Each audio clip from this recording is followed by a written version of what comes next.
Hello everyone, स्वागत है आप सभी का। तो आप जैसे कि जानते हैं, बहुत सारे न्यूट्रास्यूटिकल्स के बारे में आपने सुना होगा कि जो न्यूट्रास्यूटिकल्स हैं वो हमारे हेल्थ को अच्छा करते हैं, हेल्थ को इम्प्रूव करने का काम करते हैं। साथ ही कुछ ऐसे न्यूट्रास्यूटिकल्स होते हैं जो हमारे डाइजेस्टिव सिस्टम को इम्प्रूव करते हैं, और बहुत सारे तरह के न्यूट्रास्यूटिकल्स के बारे में आपने जाना होगा।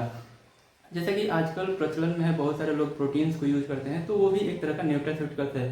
न्यूट्रास्यूटिकल्स कहने का मतलब ये है कि अगर हम कुछ भी न्यूट्रिशन एक्स्ट्रा ले रहे हैं अदर देन द फूड, तो वो हमारे हेल्थ को इम्प्रूव करता है और हमें बहुत सारे डिजीजेस को प्रिवेंट करता है, हमारे बॉडी के अंदर इम्यून सिस्टम को इम्प्रूव करता है। तो इस तरह से जो न्यूट्रास्यूटिकल्स है वो हमारे लिए बहुत ही ज़्यादा बेनिफिशियल होता है।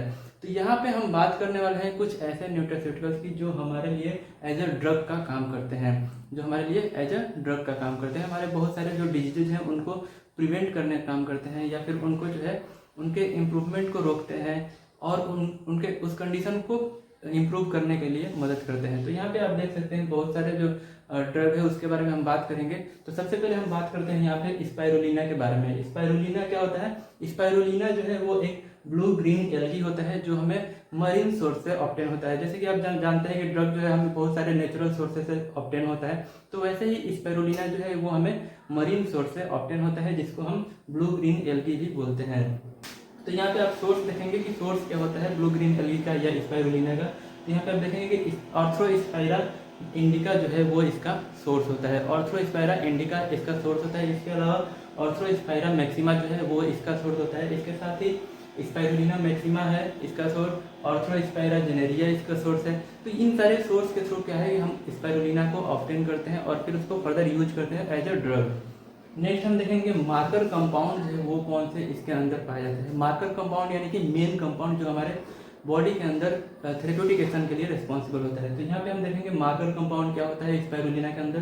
तो यहाँ पे आप देख सकते हैं कि साइकोसाइनिन जो है वो इसके अंदर मेन कंपाउंड के रूप में प्रेजेंट रहता है। इसके अलावा जो है इसके अंदर टोकोफेरोल होता है, लिनोलेनिक एसिड होता है, ओलेइक एसिड होता है, पाल्मिटोलेइक एसिड होता है, साथ ही जो है फाइटोल होता है, और PUSA इसके अंदर होता है। PUSA मतलब कि पॉली अनसैचुरेटेड फैटी एसिड जो है वो इसके अंदर एज अ मार्कर कंपाउंड के रूप में प्रेजेंट होता है।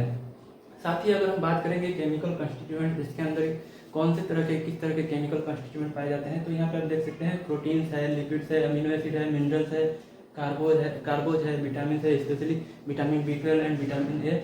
इसके साथ साथ सल्फोलिपिड्स जो है इसके अंदर एज अ केमिकल कंस्टिट्यूएंट जो है वो ऑब्टेन पाए जाते हैं, प्रेजेंट रहते हैं। साथ ही हम बात करेंगे इसके अंदर जो मेडिसिनल यूजेज हैं या हेल्थ बेनिफिट्स हैं स्पाइरुलिना के, उसके बारे में। तो यहाँ पे आप देख सकते हैं कि ये एज अ एंटी माइक्रोबियल काम करता है, यानी कि जो भी माइक्रोब्स हैं हमारे बॉडी के अंदर उनको रिमूव करने के लिए काम करता है। इसके साथ ही एज अ एंटीवायरल काम करता है, जो भी वायरस हैं उनके अगेंस्ट में काम करता है। साथ ही एंटी कैंसर के रूप में ये उपयोगी होता है हमारे लिए। साथ ही इम्यूनो स्टिमुलेंट्स इम्यून सिस्टम को स्टिमुलेट करने का काम करता है। एंटीऑक्सीडेंट का काम करता है, जो भी हमारे बॉडी के अंदर डेड सेल्स हैं उनको रिमूव करने का काम करता है। साथ ही जो ऑक्सीडेशन प्रोसेस है उनको इनहिबिट करने का काम करता है हमारे बॉडी के अंदर। साथ ही जो है मेंटल पॉइजनिंग को भी प्रिवेंट करता है। तो इस तरह से जो स्पाइरुलिना है इसके बहुत सारे हेल्थ बेनिफिट्स हैं जो हमारे लिए बहुत ही ज़्यादा बेनिफिशियल होता है।